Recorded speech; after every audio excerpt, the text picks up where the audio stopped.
اسلامی تعلیمات کے مطابق بیوی کے ساتھ ہمبستری کے حوالے سے کچھ واضح حدود اور اصول موجود ہیں۔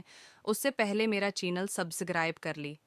قرآن مجید اور حدیث میں اس بات کی تاکید کی گئی ہے کہ شوہر اور بیوی کے درمیان تعلقات حدود شریعت کے مطابق ہونے چاہئیں۔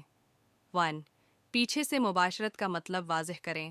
اگر بیوی پیچھے کی طرف سے یعنی مختلف پوزیشن میں ہمبستری کی بات کر رہی ہو اور یہ عمل شرعی طریقے سے ہو یعنی دبر کے بجائے شرمگاہ میں، تو یہ جائز ہے اور اس میں کوئی ممانعت نہیں۔ 2۔ دبر میں ہمبستری کی ممانعت۔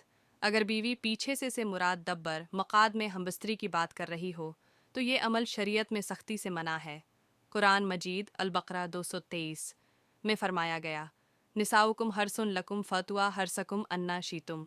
اس آیت میں بیویوں کو کھیت قرار دیا گیا ہے اور کھیت میں بیج ڈالنے کا مطلب صرف شرمگاہ میں مباشرت ہے۔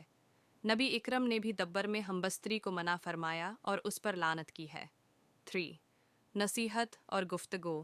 اگر بیوی ایسی خواہش کا اظہار کرے جو شریعت کے خلاف ہو تو شوہر کو نرمی اور حکمت سے اسے سمجھانا چاہیے کہ یہ عمل دین میں منع ہے اور اس کے جسمانی و روحانی نقصانات بھی ہو سکتے ہیں۔